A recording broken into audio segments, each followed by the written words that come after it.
We have a massive update coming from Patrick Kane's agent on where his next team may be, and we also have a former 20 goal scorer who could be a consolation prize for the teams that miss out on Patrick Kane. We'll break all this down for you coming up on this episode of Hattrick HQ. But before we get into that, we just want to say that 77.3% of you guys aren't subscribed, so if you look for a place to daily NHL, daily Leafs content, look no further, go down below, hit that subscribe button, become a part of the community here, because me and Mark will be here all season long, keeping you up to date on what's happening around the league. And we're going to get into our first topic of the video here, and that is, how is he not signed yet? And yes, Patrick Kane is still a UFA as of this recording, and as we just take a look at his stats here, obviously everybody knows Patrick Kane. He's one of the household names in the NHL over the past decade and longer. Obviously, his highest point season, he had 110 back in 18-19. And last year, he finished the season with around 57 points between the Chicago Blackhawks and the New York Rangers. And obviously, Patrick Kane is a highly decorated player. He won the Calder Trophy. He won the Conn Smythe, the Art Ross, the Hart Memorial, and the Ted Lindsay. And Mark, it's just crazy to me that we're watching a season of hockey right now with Patrick Kane not on the team. Yeah, that's the big thing. You look at him and he's competed at every level. He's won the Stanley Cup. He's helped lead them to Stanley Cups. He was the Art Ross winner. And like you said, the list just goes on. So this is a guy that I definitely see being signed sooner rather than later. Obviously, he had his off-season surgery, but it's just a matter of when he finds a new home, when they figure out the contract. And I think he's going to be an instant impact on the team that he does go to. Yeah, definitely. I think if we see maybe a guy go down with a season-ending injury on a contending team that has an IR eligible spot, we may see him go there just to have the cap. I really do think that he's a great fit on any team in the NHL right now. A guy who can step in. He had 50 plus points last year, so we could maybe see him put up 40 throughout the rest of the season and just help a team propel towards that playoff push, get in that playoff picture. But what we have here is Kane's agent gives us a massive update. And as we take a look at this article here, it says we're starting to speak with teams about the opportunities, talking to coaches and GMs. He said it's kind of like the interview period we used to have for July 1st. That's where we're starting. What we're starting to do here. He also says there's no rush. We're feeling things out. We are managing it as we get through it. And talking about his injury, he says, from a medical standpoint, he's looking good and he's feeling good. He's getting closer and closer. And Mark, obviously, this is great to hear that Patty Kane recovered from his surgery, is really successful, and he's just ready to get back there out on the ice. And it's just great that he's starting to talk to teams and try to find the perfect fit for him going forward. Yeah, that's the big thing. You seen last year, he didn't look like in full self. He was almost a shell of himself. Obviously, with the hip issues, this was causing a lot of discomfort for him. So the big thing here is that the surgery was successful. He's getting back on the ice. He's looking healthy again. And a healthy Patty Kane is just as deadly as most players. You get a guy that can go out, he can score, he can get points on the power play. He can still put up goals, assists. He can do everything on the ice offensively. Obviously, there's a bit of a defensive issue where he's not going to be your top defensive guy. You can hide him a bit, especially with his age. You can put this guy maybe on your second, third line and just give teams the much needed boost of offense coming from a guy that knows how to win at every level, like I said. Yeah, and he's definitely the best UFA available right now for these teams. I'm sure he's talking to a lot of teams. I think sources say he's talking to about 5 or 6 teams right now. But this is a guy who can come on your team, a team that's maybe looking from the outside into a playoff picture and just propel them into the playoff picture even further, get them towards that Stanley Cup push, and try to make a deep playoff run. And some of these teams we're going to look at here is where could Patty Kane end up? And as we take a look here, recent rumors linked Kane to the Detroit Red Wings and the Buffalo Sabres, 2 clubs that are on the list of potential destinations for the possible future Hall of Famer on Sportsnet. We also have one here. A source said that the Toronto Maple Leafs intrigue Kane, but how would the cap work? Is he really what the Maple Leafs need? And Mark, I guess we'll just throw it to you right now about the Maple Leafs. I think Patty Kane coming in on the Maple Leafs would just be phenomenal and really boost their middle 6 offense right now. Yeah, that's a big thing. The Leafs have kind of struggled with that secondary scoring, especially in the bottom six. I think it was two 5-on-5 goals to start the year before last game where Yarn Croak had two.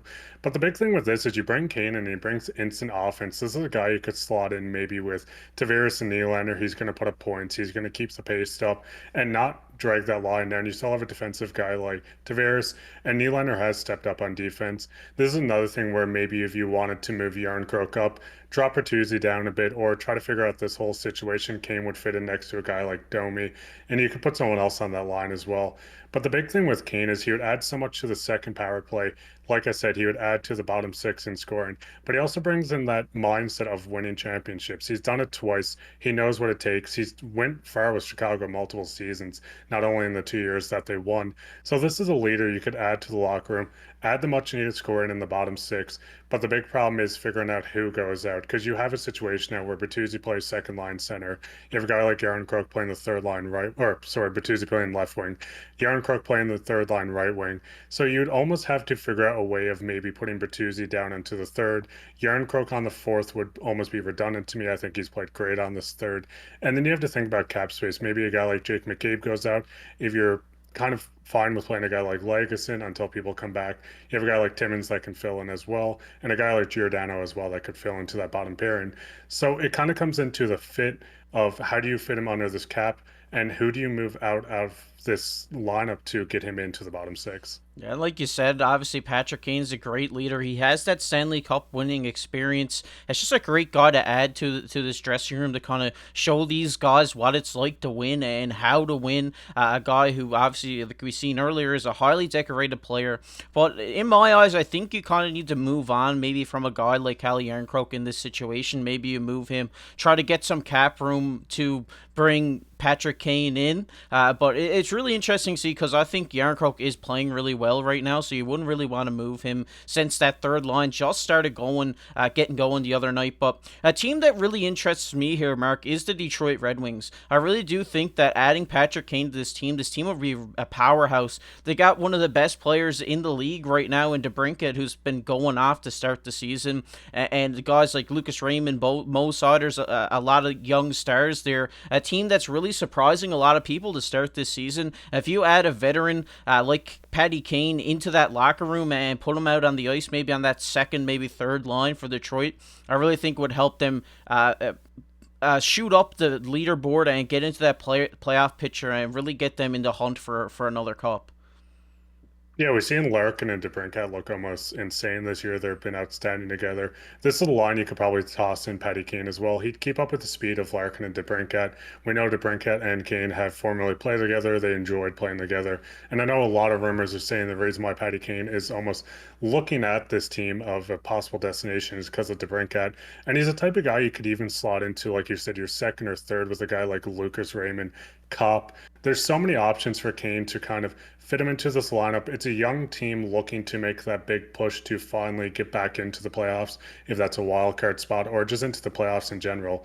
I think this would be huge for the team and big for Patty Kane just to kind of get his feet back into the league and prove that he's not washed and done. Yeah, definitely. Another team here that is intriguing from this article is the Buffalo Sabres. Obviously, it'd be his hometown. I really do think we could see him potentially go back there if Buffalo starts to pick it up a bit and starts to make that push towards the playoff picture. Obviously, the Atlantic Division right now is really tight, and it's going to be really tight all season. So I think if any of these teams in this division add a guy like Patrick Kane, could really get them into that playoff picture. And I really think Buffalo has a solid team right now. Their goaltending has been pretty good as well to start the year. So I think just adding an offensive guy like Patty Kane to this Buffalo team could really boost the team there as well. Yeah, that's the big thing. You have guys like Tage, you have Casey Middlestat, Tuck, Skinner. There's so many guys here that when you look at Tuck, he is the oldest out of this group, and Skinner as well. But you have so many young guys that are promising and looking good. So you could add a guy like Kane to add that mentorship, add more offense to the team, sell more jerseys, sell more seats. It's the big thing of having this market where you could put him in, he's a hometown guy, and it'd just be great for the team, management, owners, everything.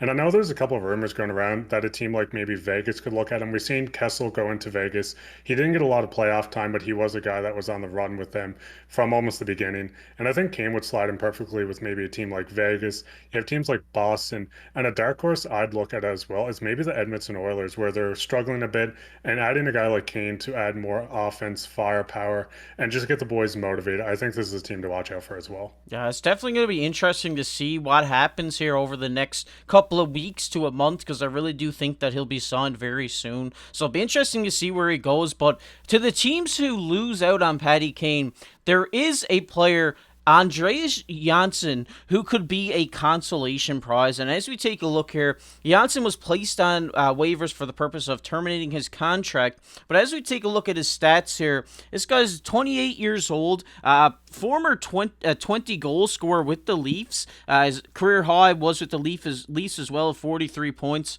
Last year, he had 3 points in 11 NHL games. He had 30 points in 36 games in the AHL. So this is a guy who could still go out there, get you a few points, and really boost your middle to bottom six. I really do think if these teams were looking at Patty Kane to maybe pick him up and they lose out on him, this guy could really be a great pickup and add some offense to your bottom six.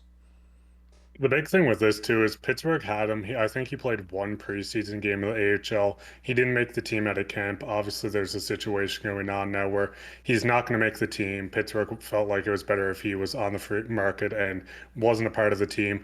But this is a guy, like you said, that scored 20 goals before. He had 40 points. His best years came from Toronto. And honestly, in the standpoint, if we can't get a guy like Kane, I wouldn't be opposed to maybe the Leafs signing this guy to a PTO to the AHL or signing him to a two-way deal just to get him back in the organization. I mean, if this guy does end up somehow getting back to his 20 goal plateau, a guy that can put up 40 points, I'd love him in the bottom six in case of an injury to a guy like Robertson, Gregg, or any of these guys. So it's nice to have this type of player in your organization if he can get his footing back in the league. It's kind of strange seeing such a drop off from the 40 points down to 3 and then not being in the league. So I think there is something still with Andreas that you can get out of him. It's just a matter of getting him in, getting him motivated, and I think the Marlies would be a perfect spot for him. Yeah, definitely. And this is a guy who's trying to fight his way back into the NHL, so you know he's going to have a chip on his shoulder to any team he signs with. So it's going to be interesting to see what happens. And like we said here, this is a great fallback option for a team if they can't get Patty Kane,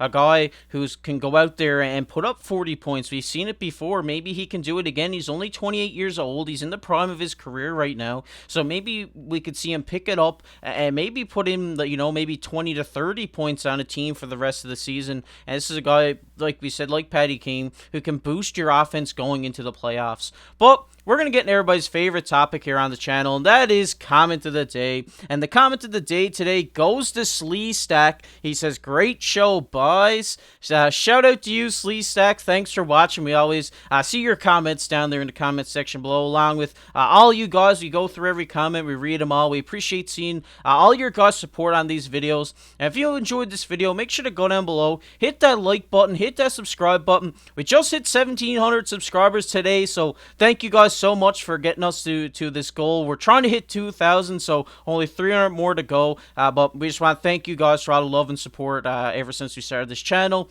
But if you enjoy the NHL, make sure to check this video that's popping up on your screen right now. But I've been KC alongside my co-host Mark Pye. Keep your stick on the ice.